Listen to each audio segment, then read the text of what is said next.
নমস্কার বন্ধুরা, মৌসুমি kitchen and ব্লগে আপনাদের সবাইকে স্বাগত।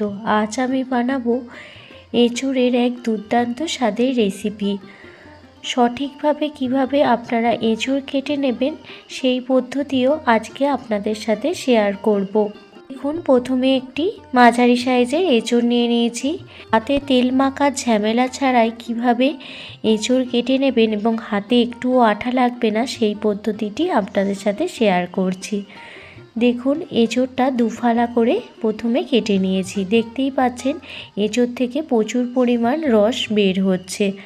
এবার এইভাবে টুকরো টুকরো করে কেটে নিচ্ছি। প্রথমে অর্ধেকটা টুকরো থেকে 4 টুকরো কেটে নিলাম। কেটে নেওয়ার পর ডাইরেক্ট এইভাবে জলেতে এই টুকরোগুলো ডুবিয়ে দিতে হবে, যাতে আঠাগুলো জলের মধ্যে চলে যায়।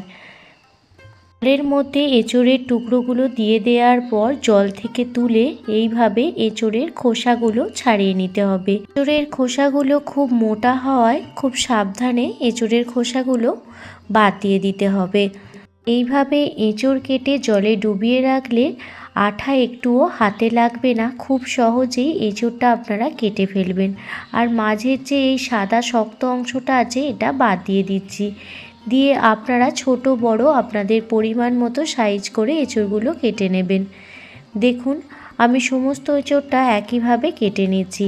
হাতে কিন্তু একটুও আর আঠা লাগছে না। অনেক সময় হাতে সর্ষের তেল মেখে এঁচোড় কাটলে খুবই হাত স্লিপ করে, ফলে কেটে যাওয়ার সম্ভাবনা থাকে। তাই এইভাবে যদি আপনারা এঁচোড়টা কেটে নেন তাহলে খুব সহজেই দেখবেন আপনারা এঁচোড়টা কেটে নিতে পারবেন, আর হাতেও একটুকুও আঠা লাগবে না।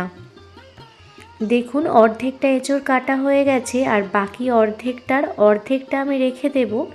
আর এই অর্ধেকটা এঁচোড়ও আমি প্রথমে কেটে দেখুন জলে ডুবিয়ে নিচ্ছি। জলে ডুবিয়ে নেওয়ার পর এই এঁচোড়ের টুকরোটাও কেটে নিচ্ছি, আর মাঝের ওই সাদা অংশটা বাদ দিয়ে দিলাম। আপনারা ভালোভাবে লক্ষ্য করলে আপনারাও বাড়িতে খুব সহজেই এঁচোড় ছাড়িয়ে নিতে পারেন। এঁচোড়ের একটা ফালি রেখে পুরো এঁচোড়টাই কেটে নিলাম, আর বাকি যে একটা ফালি আছে সেই একটা ফালি এঁচোড় দিয়ে পরে মুগের ডাল করে নেব। এঁচোড় দিয়ে মুগের ডাল খেতেও কিন্তু ভীষণ ভালো লাগে। দেখুন, আমি আমার প্রয়োজন মতো এঁচোড়টা কেটে নিয়েছি। এঁচোড়টা জল ঝরিয়ে একটি প্লেটে রেখে দিয়েছি, আর দুটো মিডিয়াম সাইজের আলু ডুমো ডুমো করে কেটে নিয়েছি।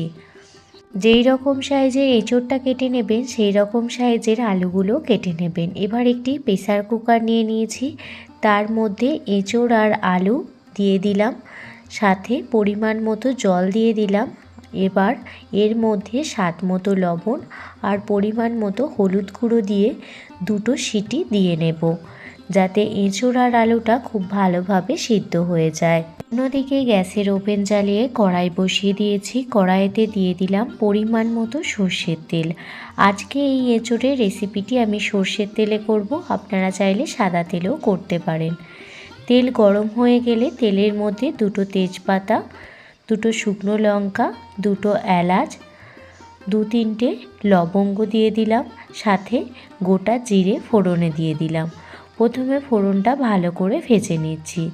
ফোড়ন ভালোভাবে ভাজা হয়ে গেলে এর মধ্যে 3টে মিডিয়াম সাইজের পেঁয়াজ ঝিরিঝিরি করে কুচিয়ে নিয়েছি, পেঁয়াজটা দিয়ে দিলাম। প্রথমে পেঁয়াজটা ভালো করে ভেজে নিতে হবে।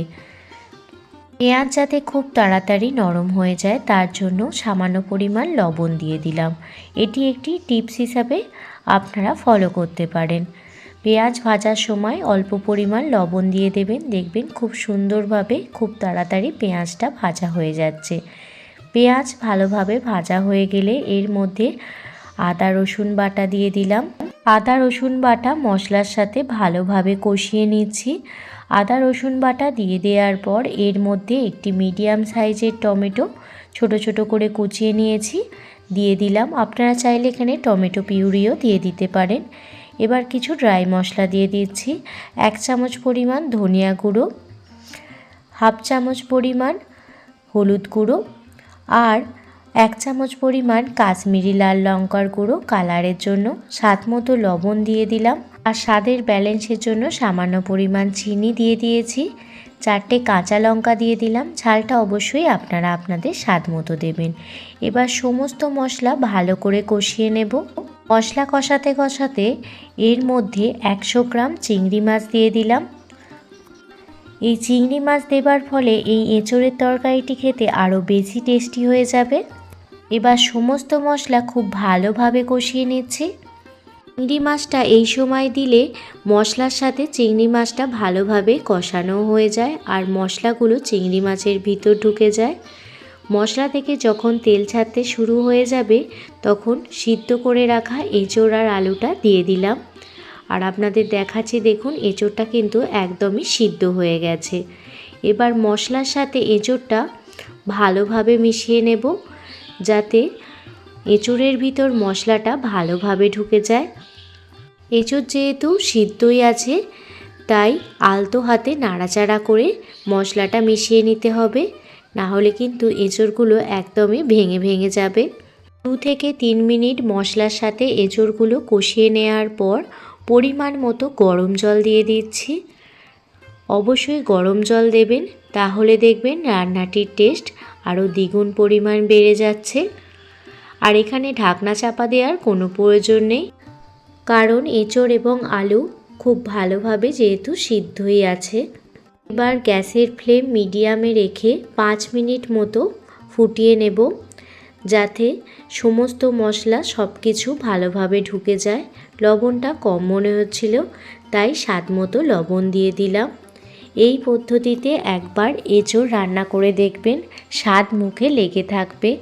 বাড়ির ছোট থেকে বড় সবাই দেখবেন তৃপ্তি সহকারে খেয়ে নিচ্ছে। এতটাই টেস্টি হয় এঁচোড়ের এই রেসিপিটি। নামানোর আগে 1 মুঠো ধনিয়া পাতা আর গরম মশলা ছড়িয়ে দিচ্ছি।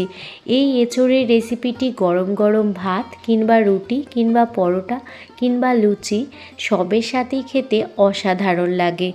একবার হলেও এইভাবে এঁচোড় রান্না করে দেখুন, খেতে কিন্তু ভীষণই ভালো হয়। একদম ঘরোয়া মশলা দিয়ে সামান্য কিছু উপকরণ দিয়েই খুব সহজেই এই এঁচোড়ের রেসিপিটি তৈরি হয়ে যায়। আজকে আপনাদের এই এঁচোড়ের রেসিপিটি কেমন লাগলো আমাকে অবশ্যই কমেন্ট করে জানাবেন। যদি ভালো লেগে থাকে প্লিজ একটি লাইক, কমেন্ট, শেয়ার এবং সাবস্ক্রাইব করে আমার পাশে থাকবেন। সবাই ভালো থাকবেন, সুস্থ থাকবেন, সাবধানে থাকবেন।